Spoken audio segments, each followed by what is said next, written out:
بسم اللہ الرحمن الرحیم۔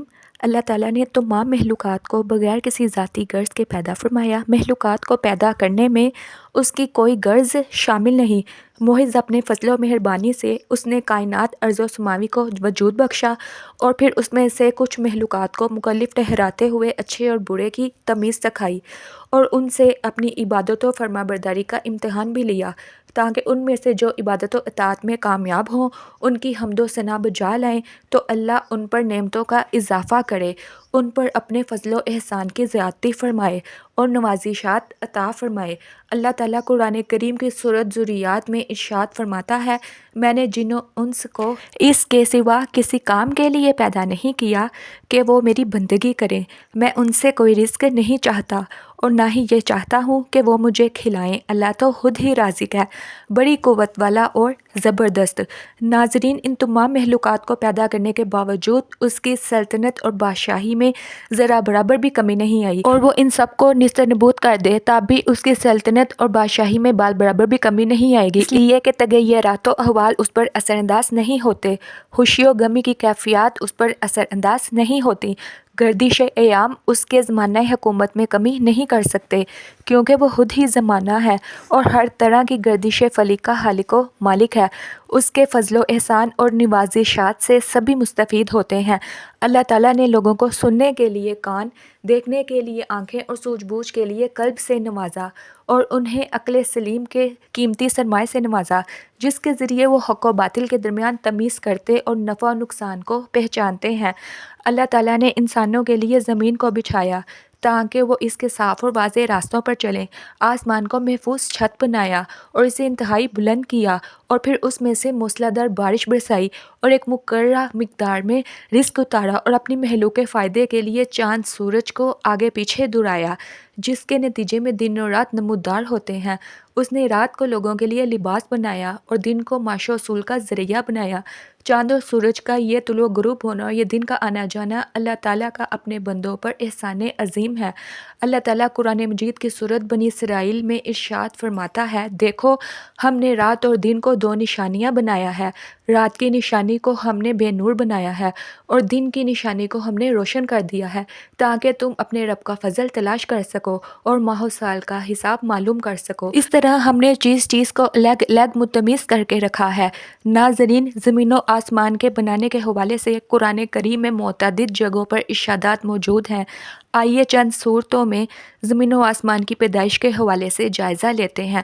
قرآن کریم کی سورۃ ہود میں ارشاد ہوتا ہے، اور وہی تو ہے جس نے آسمانوں اور زمین کو 6 دن میں بنایا اور اس وقت اس کا عرش پانی پر تھا۔ تمہارے پیدا کرنے سے مقصود یہ ہے کہ وہ تم کو آزمائے کہ تم میں سے عمل کے لحاظ سے کون زیادہ بہتر ہے، اور اگر تم کہو کہ تم لوگ مرنے کے بعد زندہ کر کے اٹھائے جاؤ گے تو کافر کہہ دیں گے کہ یہ تو کھلا جادو ہے۔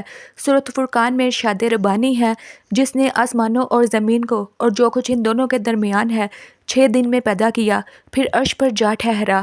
وہ جس کا نام رحمان یعنی بڑا مہربان ہے، تو اس کا حال کسی باخبر سے دریافت کر لو۔ سورۃ سجدہ میں ارشاد ہوتا ہے، خدا ہی تو ہے جس نے آسمانوں اور زمین کو اور جو چیزیں ان دونوں میں ہیں سب کو 6 دن میں پیدا کیا، پھر عرش پر جا ٹھہرا۔ اس کے سوا نہ تمہارا کوئی دوست ہے اور نہ کوئی سفارش کرنے والا، کیا تم نصیحت نہیں پکڑتے؟ سورۃ کاف میں ارشاد ہوتا ہے، اور ہم نے آسمانوں اور زمین کو اور جو کچھ ان میں ہے سب کو 6 دن میں بنا دیا اور ہم کو ذرا تکا نہیں ہوئی۔ قرآن کریم کی سورۃ الحدید میں ارشاد ہوتا ہے، وہی تو ہے جس نے آسمانوں اور زمین کو 6 دن میں پیدا کیا، پھر عرش پر جا ٹھہرا۔ جو چیز زمین میں داخل ہوتی ہے اور جو چیز اس سے نکلتی ہے اور جو آسمانوں سے اترتی اور جو اس کی طرف چڑھتی ہے، سب اس کو معلوم ہے، اور تم جہاں کہیں بھی ہو وہ تمہارے ساتھ ہے، اور جو کچھ تم کرتے ہو خدا اس کو دیکھتا ہے۔ قرآن کریم کی سورہ اعراف میں ارشاد ربانی ہے، کچھ شک نہیں کہ تمہارا پروردگار خدا ہی ہے جس نے آسمانوں اور زمین کو 6 ایام میں پیدا کیا اور پھر عرش پر جا ٹھہرا۔ وہی رات کو دن کا لباس پہناتا ہے کہ وہ اس کے پیچھے دوڑتا چلا آتا ہے، اور اسی نے سورج اور چاند ستاروں کو پیدا کیا، سب اس کے حکم کے مطابق کام میں لگے ہوئے ہیں۔ دیکھو سب مخلوق بھی اسی کی ہے اور حکم بھی اسی کا ہے۔ یہ خدا رب العالمین بڑی برکت والا ہے۔ اسی طرح سورۃ یونس میں ارشاد ہوتا ہے، تمہارا پروردگار تو خدا ہی ہے جس نے آسمانوں اور زمین کو 6 دن میں بنایا اور پھر عرش تحت شاہی پر قائم ہوا، وہی ہر ایک کا انتظام کرتا ہے، کوئی اس کے پاس اس کا اذن حاصل کیے بغیر کسی کی سفارش نہیں کرتا۔ یہی خدا تمہارا پروردگار ہے تو اسی کی عبادت کرو، بھلا تم غور کیوں نہیں کرتے؟ اسی طرح سورۃ فصلت میں ارشاد ہوتا ہے، کہو کیا تم اس سے انکار کرتے ہو جس نے زمین کو 2 دن میں پیدا کیا اور پھر اس کا مد مقابل بناتے ہو؟ وہی تو سارے جہان کا مالک ہے، اور اسی نے زمین میں اس کے اوپر پہاڑ بنائے اور زمین میں برکت رکھی اور اس میں سب سامان معیشت مقرر کیا 4 دن میں، اور تمام طلبگاروں کے لیے یکساں۔ پھر آسمان کی طرف متوجہ ہوا اور وہ دھواں تھا، تو اس نے اس سے اور زمین سے فرمایا، دونوں آؤ، اور خوشی سے انہوں نے کہا، ہم خوشی سے آتے ہیں۔ پھر 2 دن میں 7 آسمان بنائے اور ہر آسمان میں اس کا حکم بھیجا، اور ہم نے آسمان دنیا کو چراغوں سے مزین کیا اور محفوظ رکھا۔ یہ زبردست اور خبردار کے مقرر کیے ہوئے اندازے ہیں۔ ناظرین کرام، قرآن مجید کی جتنی بھی آیات میں زمین و آسمان کو تخلیق کرنے کی کل مدت اللہ تعالیٰ نے بیان کی ہے وہ 6 دن ہی ہے، جس کی مثالیں ہم نے اوپر پیش کی ہیں، مگر سورۃ فصلت میں اللہ تعالیٰ نے زمین و آسمان کی پیدائش کے 2 ایام اور ان میں موجود باقی تمام چیزوں کی پیدائش کے 4 ایام کو الگ الگ بیان کیا ہے، جس پر ملحدین کا اعتراض یہ ہے کہ اگر ان کو ٹوٹل کیا جائے تو 8 دن بنتے ہیں، حالانکہ یہ محض ایک غلط فہمی ہے جو چیزوں کا علم نہ رکھنے کی وجہ سے پیدا ہوئی ہے۔ سورۃ یاسین میں اللہ کریم ارشاد فرماتا ہے کہ اس کی شان یہ ہے کہ جب وہ کسی چیز کا ارادہ کرتا ہے تو اسے فرما دیتا ہے ہو جا، تو وہ ہو جاتی ہے۔ ناظرین، قرآن کریم میں مختلف مقامات میں بیان کیا گیا ہے کہ زمین و آسمان کو 6 دنوں میں پیدا کیا گیا۔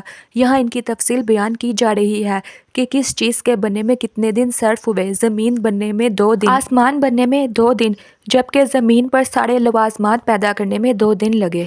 واضح رہے کہ یہاں پر خدائی دنوں کی بات کی جا رہی ہے۔